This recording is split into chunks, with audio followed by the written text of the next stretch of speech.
अब इस परिचर्चा के अंतिम पायदान पर हम हैं।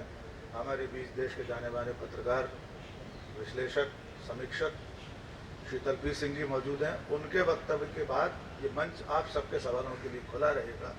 अपने सवाल तैयार रखिए, लेकिन एक विनम्र आग्रह है, अपने सवाल को सवाल रहने दीजिए, अपना भाषण न बनाइए। हम लोग कोशिश करेंगे अपने अल्पबुद्धि से उसका जवाब देंगे। और इस समय की पूरी जो पत्रकारिता और जो परिवेश है, जो माहौल, और उसके लिए अपनी अंतिम बात कहकर शीतल जी को बुलाऊंगा। कैसे मंजर सामने आने लगे हैं, गाते गाते लोग चिल्लाने लगे हैं। कैसे मंजर सामने आने लगे हैं, गाते गाते लोग चिल्लाने लगे हैं। अब तो इस तालाब का पानी बदल दो, ये कमल के फूल को बुलाने लगे हैं। और वे सलीबों के करीब आए तो हमसे, वे सलीबों के करीब आए तो हमको कायदे कानून समझाने लगे। तो मेहरबानी करके हमें कायदे कानून न समझाइए, हम अपने पेशे के सारे कायदे कानून जानते हैं और उसका पालन करते हैं। आइए सुनते हैं शीतल पी सिंह।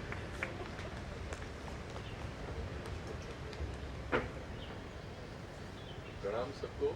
प्रोफेसर शुक्ल जी को आज मुलाकात हुई पहली बार, बहुत धन्यवाद उनसे मिलकर। प्रोफेसर अरुण कुमार जी शायद उधर चले गए हैं, उनको प्रणाम। हमारे वरिष्ठ अभय दुबे जी, प्रकाश शाह साहब से पहली बार मंच से आमना सामना हो रहा है, और सतीश शाह साहब को मैं मिला हूँ एक दो बार। वरिष्ठ लोग और मेरी समवाय और मुझसे वरिष्ठ जो भी हो, सबको जरूरी सम्मान मेरी ओर से। बहुत अच्छी बातें। हाँ, अशरफ भाई हमसे सीनियर यहाँ लखनऊ के एक ज़माने से, उनको भी, और बाकी सारे मित्र हैं हम सब लोग, समवाय पाठक जी वगैरह, राजकेश्वर हैं यहाँ बैठे, एक कुमार अवघड़ सौवीर साहब भी आ गए हैं हमारे निमंत्रण पे, उनको भी सलाम। बाकी सबको जो छूट गया, अरे वो भी दिख रहे हैं, सिद्धार्थ,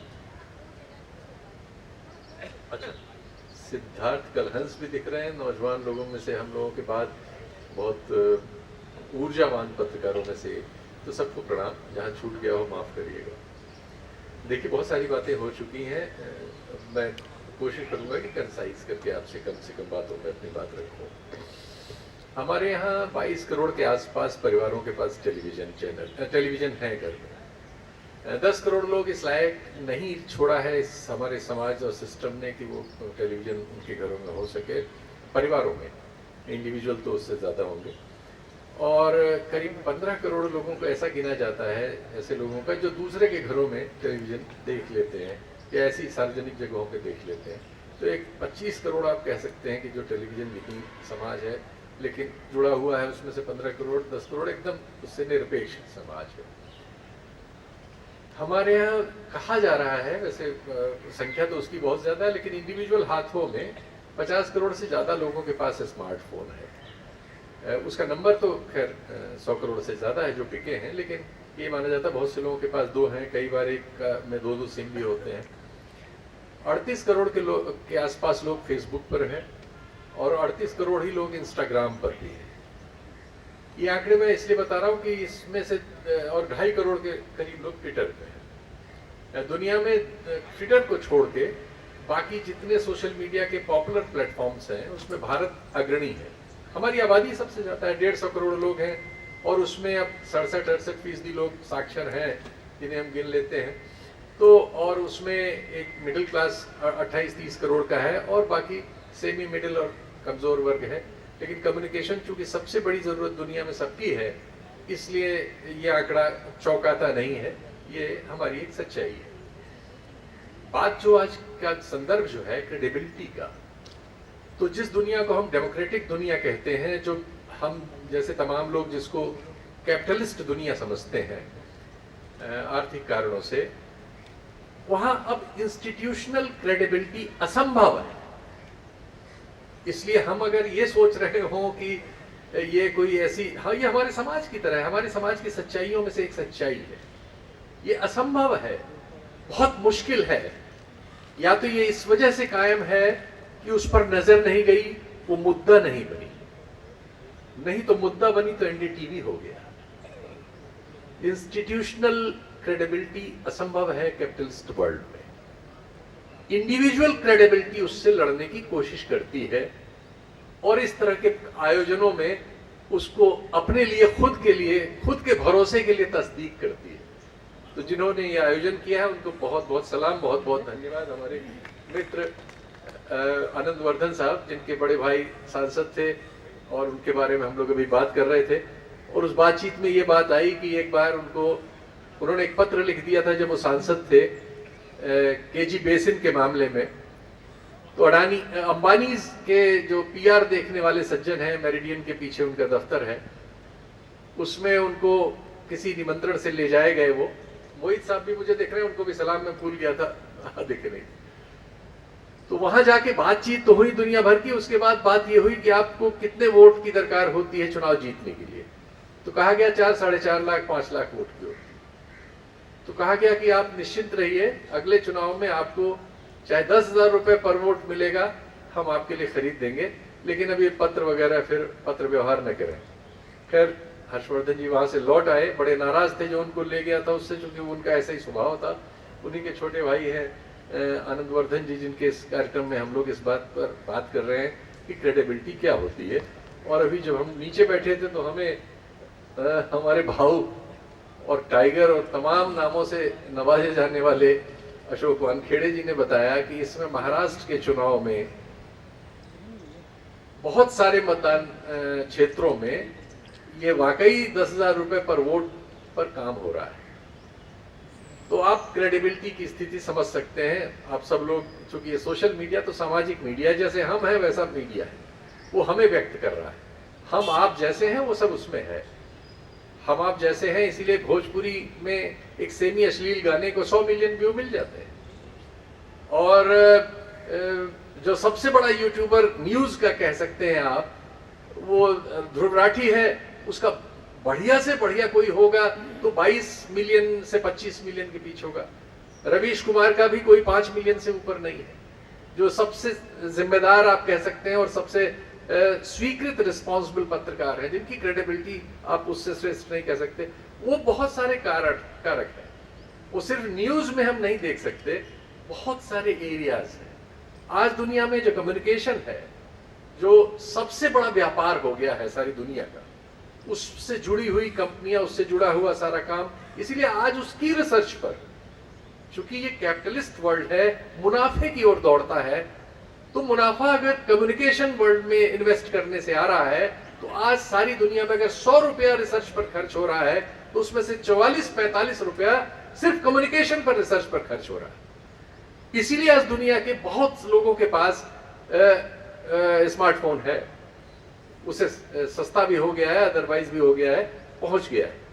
और जब स्मार्टफोन पहुंच गया तो दिखने पे तो ऐसा लगता है कि उसने आपको लिबरेट किया है। आप उसमें अपने को व्यक्त कर रहे हैं, आप अपनी रील बना रहे हैं, आप अपना यूट्यूब चैनल चला रहे हैं, वगैरह वगैरह वगैरह। लेकिन होता उल्टा। होता यह है कि आप एक डाटा में बदलते हैं। जैसे ही आपके हाथ वो फोन आता है और आप अपना ईमेल एड्रेस या कोई भी एड्रेस अपनी पहचान का उसमें डालते हैं, आप उसी समय डाटा में बदल जाते हैं।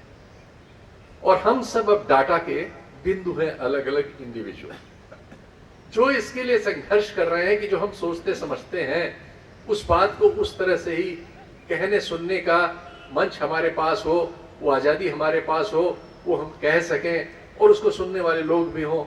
ये कोशिश करते लोगों की हम एक जमात हैं। ऐसी दुनिया में बहुत सारी कोशिशें चल रही हैं, लेकिन डेमोक्रेटिक वर्ल्ड और कैपिटलिस्ट वर्ल्ड में वो बेबसी है। बाकी दुनिया में जो दूसरी व्यवस्थाएं हैं, चीन वगैरह में, वहां एक चुनौती इस व्यवस्था को है, लेकिन उनकी अपनी अलग कॉम्प्लिकेशंस है, उसके अलग नकार है। उस पर जाने की जगह मैं सिर्फ इतनी इंफॉर्मेशन शेयर करूंगा कि हम तो 38 करोड़ फेसबुक पे फंसे हैं, 38 करोड़ इंस्टाग्राम में फंसे हैं, 2.5 करोड़ हम ट्विटर पे हैं जो एक्स हो गया है, और 22 करोड़ लोग घर में टेलीविजन लगा के रिटायरमेंट या स्त्रियां या बच्चे या पूरा परिवार देख के उसमें इन्वॉल्व है। चीन वगैरह में यह संभव हुआ है कि एक फेसबुक की जगह उनके यहाँ 15 कंपनियों की फेसबुक। गूगल के उन्होंने अल्टरनेट क्रिएट कर लिए हैं। उनके यहाँ का टिकटॉक जो अभी आपके यहाँ बंद हो गया, वो आप समझ सकते हैं कि रील बनाने का धंधा वहीं से सबसे पहले शुरू हुआ था, जिसने हमारे यहाँ के समाज के एक बहुत बड़े हिस्से को कहने के आधार पर लिबरेट किया है। और बहुत साधारण लोग भी अपनी अपनी रील बना के उससे कुछ पैसे कमाने की कोशिश करते हुए हमें मिल रहे हैं। उसमें बहुत सारे बहुत काबिल लोग भी नजर आ जा रहे हैं। एक छटाई हो रही है समाज की। लेकिन जो सबसे महत्वपूर्ण और खतरनाक बिंदु है कि डाटा में बदलना। इतने सारे लोग अब वर्गीकृत किए जा सकते हैं, ये छांटा जा सकता है कि जो मैं आपसे बोल रहा हूं ये किसके पास जाए और किसके पास न जाए। ये छांटा जा सकता है कि जो बेहतरीन से बेहतरीन लिखा गया है वो कहां पढ़ा जाए और कहां न पढ़ा जाए, या क्या पढ़ाया जाए। जैसा एक विषय भी था कि इतिहास और सोशल मीडिया पर इतिहास, भूगोल, हर चीज। तो अब हमारी ये समस्या है कि तकनीक के उस आधार पर हमारा कब्जा नहीं हो सकता। हम उसके बिंदु तो बन सकते हैं, डाटा बन सकते हैं, लेकिन हम उसके नियंता नहीं बन सकते। सरकारों को उसमें दखल देने का मौका होता है। ऐसी अनेक खबरें आप पढ़ चुके होंगे कि कब यूट्यूब के मैनेजमेंट को सरकार ने बुलाया, कब फेसबुक के प्रबंधन में बीजेपी के लोगों की भर्ती हो गई, कब आपने देखा कि एल्गोरिथम ने आपका रीच एकदम से कम कर दिया, कब किसी को सस्पेंड कर दिया कितने वक्त के लिए। ये सब जो चीजें होती रहती हैं, ये उसी का नतीजा है जो सेग्रीगेशन, इंफॉर्मेशन का सेग्रीगेशन हो रहा है। वो छांट के मिल रही है लोगों को, किसको क्या मिलनी है वो हम नहीं तय कर रहे, वो कोई और तय कर रहा है, वो अपने हितों के आधार पर तय कर रहा है। ये खतरा हमारे दौर का सबसे बड़ा खतरा है और हमारे पास इससे निकलने का कोई तुरंत तो समाधान नहीं है। ये कोशिश है और इस तरह की तमाम कोशिशें उस दिशा में है, लेकिन इसका कोई अल्टरनेट नहीं है। इसलिए भी कि जैसा मैंने कहा कि करीब 44% रिसर्च इन्वेस्टमेंट इसी सेक्टर में हो रहा है। आने वाले दिनों में आप पाएंगे, अभी तो फोन चूंकि सबसे हैंडी है, इसी में बैंक चल रहा है, इसी में बीमा चल रहा है, इसी में आप प्रेम कर रहे हैं, इसी में आप रिश्ता तोड़ रहे हैं, इसी में शादियां हो जा रही हैं और इसी में आप न्यूज भी सुन रहे हैं, गाना भी सुन रहे हैं, सब कुछ आपको इसमें लाए हैं। चश्मे आ गए हैं, घड़ी आ गई है, अंगूठी आ गई है, टेक्नोलॉजी वहां तक जाएगी। बॉडी में शायद कोई चिप फिट हो जाए इस तरह की हो जो नुकसान भी न करती हो और आप किसी को पता ना हो। बहुत से लोगों को आप देखते चलते हुए कान में एक उनका लगा रहता है, बात करते रहते हैं, आपको लगता है आदमी पागल हो गया बात कर रहा, बाद में पता लगता है कि नहीं, वो लगाए हुए है कान में इसलिए सुन रहा है। ये सब टेक्नोलॉजिकल परिवर्तन होंगे इसलिए कि उसमें इतना पैसा खर्च हो रहा है। 40 ट्रिलियन से ज्यादा रिसर्च पे खर्च हो रहा है इस एरिया इस समय। तो आने वाले दिनों में ये प्रोडक्ट आएंगे और वो हमारी आपकी निश्चित तौर पर हमारी राय को छीन लेंगे, हमारी सोच समझ को छीन लेंगे या नियंत्रित कर देंगे। ये तो बहुत मशहूर नोम चॉम्स्की आज नहीं 86 में लिख के चले गए नहीं, सॉरी माफ करिएगा भी हैं, चले गए, मैंने माफ। तो 86 में उन्होंने लिख दिया था कि जो हमारी राय है वो हमारी नहीं है, उसे मैन्युफैक्चर किया जा सकता है, मैन्युफैक्चर किया जाता है दरअसल। और हम उस आधार पर हमारे पास जब सूचनाओं का आधार हमारा नहीं है, किसी और से नियंत्रित है, तो हमारी राय का आधार दरअसल वो सूचनाएं होती है जो हम तक पहुंचती हैं। अगर वो सूचनाएं मुसलमान आबादी के विरुद्ध नफरत से भरी हुई हैं, तो हम चाहे न चाहे हमारे अंदर भी धीरे धीरे नफरत पनप ही जाएगी। हम उससे लड़ने की कोशिश कर सकते हैं, लेकिन हम उसके शिकार होने से बच नहीं सकते। अगर गलत इतिहास उन सूचनाओं के जरिए सेग्रीगेट करके हमारे पास पहुंचाया जा रहा है, तो धीरे धीरे धीरे नेहरू पर हम भी सवाल करने लगेंगे।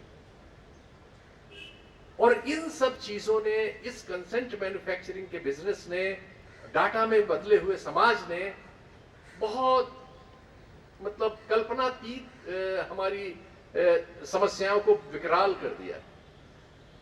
और चूंकि जैसा मैंने कहा कि चूंकि इंस्टीट्यूशनल जो इंटीग्रिटी है वो असंभव है डेमोक्रेटिक वर्ल्ड और कैपिटलिस्ट वर्ल्ड में, चूंकि उस संचालन के साधन बैंक, बीमा और सब जो भी क्रेडिट और डेबिट के साधन हैं, उन सब को इस तरह से संयोजित किया जाता है, शेयर मार्केट्स वगैरह वगैरह वगैरह, कि जिनमें आप किसी न किसी खाई में गिरेंगे ही, आज नहीं तो कल, अगर आप एक आर्थिक गतिविधि में शामिल हैं।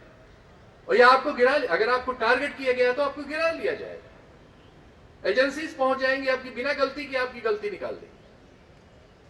तो हम बहुत ही क्लिष्ट समय में हैं और बहुत चुनौतीपूर्ण समय में हैं।